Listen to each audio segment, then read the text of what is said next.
जय छठी मैया, जय सूर्य भगवान। प्रिय भक्तों, आप सभी को छठ पर्व की हार्दिक शुभकामनाएं। भक्तों, जैसा कि आप सभी जानते हैं कि छठ का महापर्व 4 दिनों तक चलता है, जिस दौरान हमें बहुत सी नियमों का पालन करना होता है। आज हम जानेंगे खरना विधि, छठ पूजा में खरना के दिन क्या करें, क्या न करें और पीरियड में पूजा कैसे करें, किन बातों का ध्यान रखें, कौन सी गलती भूलकर भी ना करें। यदि घर में नए बच्चे ने जन्म लिया है तो छुतका में छठ पूजा कैसे करें, क्या सावधानी बरतें, संपूर्ण जानकारी हम आपको इस वीडियो में देने वाले हैं। इससे पहले कि आप कमेंट में जय छठी मैया अवश्य लिखें। 17 नवंबर को छठ पूजा का दूसरा दिन है। दूसरे दिन कार्तिक शुक्ल पंचमी को भक्त दिन भर उपवास करते हैं और शाम को भोजन करते हैं। इसे खरना कहा जाता है। खरना में खीर खाया जाता है, इसलिए इसे खीरनी भी कहा जाता है। गन्ने के रस से बने हुए चावल की खीर के साथ दूध, चावल का पीठा और घी चुपड़ी रोटी बनाई जाती है। इसमें नमक या चीनी का प्रयोग नहीं होता। खीर ग्रहण करने के बाद 36 घंटे का व्रत रखा जाता है। खरना तिथि पर तन और मन के शुद्धिकरण पर ध्यान दिया जाता है। मन की शुद्धता के बाद खरना आरंभ होता है। खरना के दिन ही छठ पूजा का प्रसाद भी बनाया जाता है। यहाँ भी स्वच्छता का ध्यान दिया जाता है। छठ का प्रसाद साफ स्थान पर मिट्टी का चूल्हा बनाकर उस पर आम की लकड़ी की मदद से बनाया जाता है। प्रसाद में वैसे तो बहुत सी चीज़ें बनती हैं, लेकिन विशेष तौर पर ठेकुआ बनाया जाता है। हिंदू धर्म में छठ महापर्व सूर्य उपासना का सबसे बड़ा त्यौहार है। इस पर्व में भगवान सूर्य के साथ छठी मैया की पूजा उपासना विधि विधान के साथ की जाती है। यह सबसे कठिन व्रतों में एक माना जाता है। इस छठ महापर्व का लोगों को बड़ी बेसब्री से इंतजार रहता है। छठ ही वो मौका होता है जब अपने गांव घर से दूर शहर में रहने वाले लोग अपने घर आते हैं। छठ में पूरा परिवार एकजुट होकर इस पर्व को मनाता है। ऐसे में छठ पूजा को लेकर लोगों में अलग अलग ही भावनाएं होती हैं। 4 दिनों तक चलने वाले छठ पूजा के पहले दिन नहाय खाए, दूसरे दिन खरना, तीसरे दिन संध्या अर्घ, चौथे दिन उषा अर्घ देते हुए समापन होता है। आइए जान लेते हैं खरना तिथि व शुभ मुहूर्त। खरना छठ पूजा का दूसरा दिन होता है। इस साल खरना 18 नवंबर को है।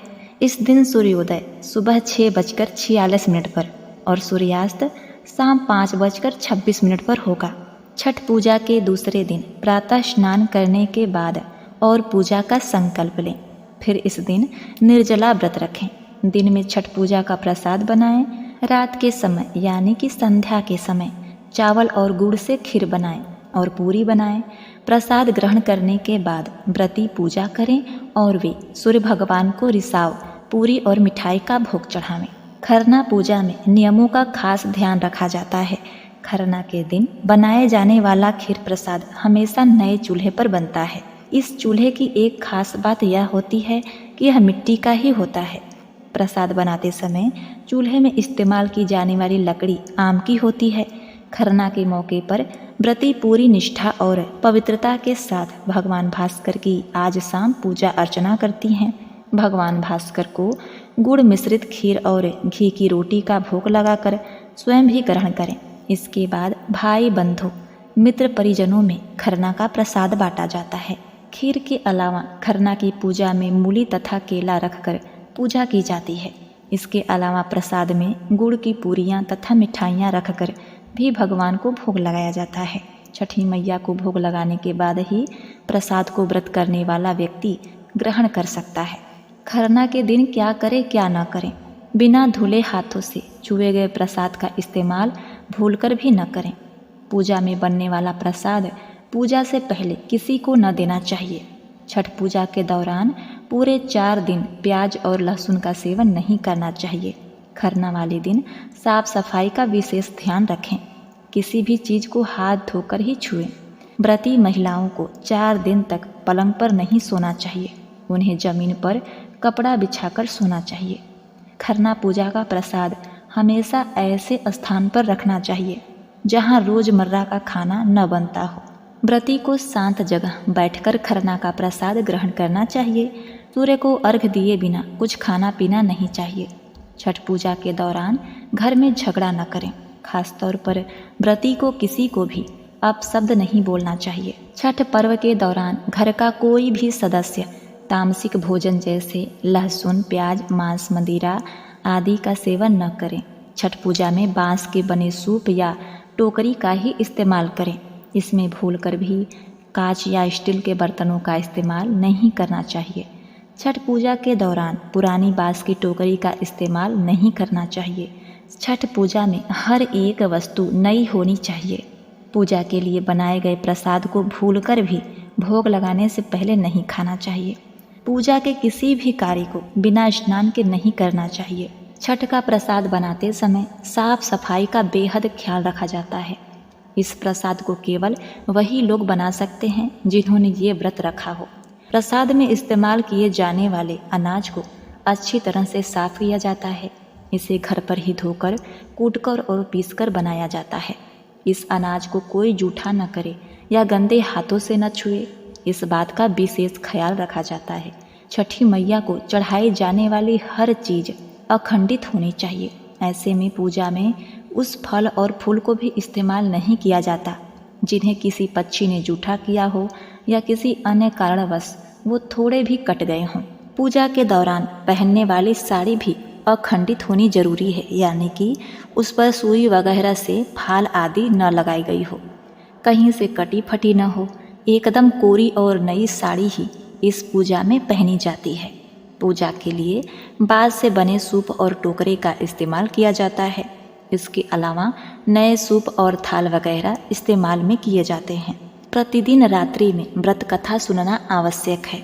नारंगी सिंदूर लगाना महिलाओं के लिए सबसे महत्वपूर्ण अनुष्ठान जो स्नान के बाद सीधे आता है, वह है नारंगी सिंदूर लगाना।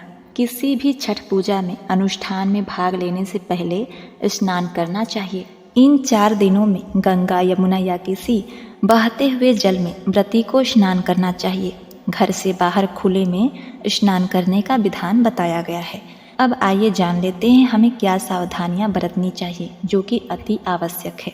यदि किसी के घर में बच्चे का जन्म हुआ है, अभी तक छठी बरही नहीं बीता है, बच्चे को जन्मे 1.25 महीने नहीं हुआ है, तो आप छठ पूजा नहीं कर सकते। और हाँ, अब बात ये आती है कि छठ पूजा अगर कर रहे हैं तो छोड़ना भी नहीं है। तो इसके लिए अगर घर की बड़ी बुजुर्ग छठ पूजा करती हैं तो फिर वे रिश्तेदारी में जाकर या मायके जाकर छठ पूजा विधि विधान से कर सकती हैं, क्योंकि घर पर बिना शुद्धिकरण के छठ पूजा नहीं किया जा सकता।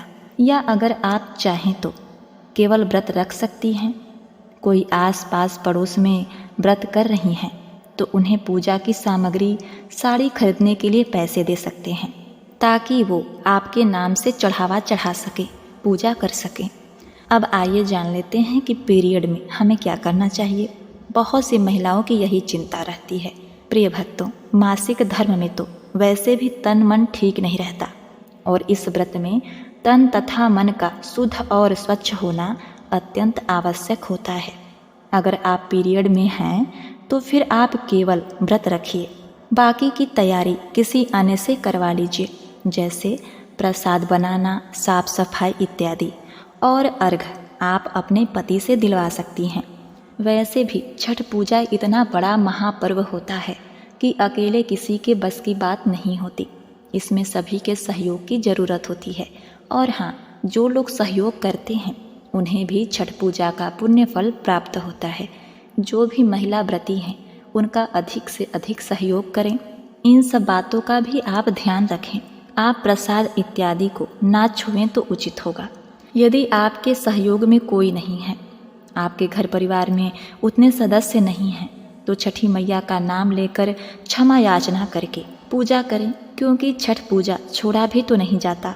आपके यहाँ पीरियड में महिलाएं छठ व्रत करती हैं तो करें, लेकिन एक बार किसी बड़े बुजुर्ग अम्मा, दादी या सास से सलाह मशवरा अवश्य करें, क्योंकि छठ पूजा में जरा सी भी भूल आपके लिए कष्टकारी बन सकती है।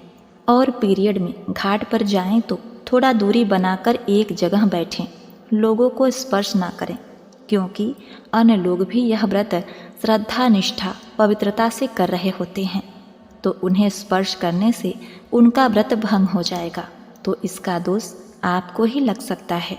यदि आपको पीरियड हुए 5 दिन हो गए हैं तो आप छठ पूजा कर सकते हैं, इसमें कोई दिक्कत वाली बात नहीं है। प्रिय दोस्तों, उम्मीद करती हूँ मेरी जानकारी और सुझाव आपको बहुत ही पसंद आई होंगे।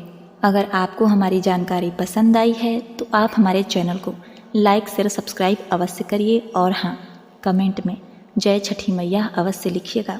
आपका जीवन खुशियों से परिपूर्ण हो, इसी कामना के साथ आपसे विदा लेते हैं। मिलते हैं नेक्स्ट वीडियो में, तब तक के लिए नमस्कार।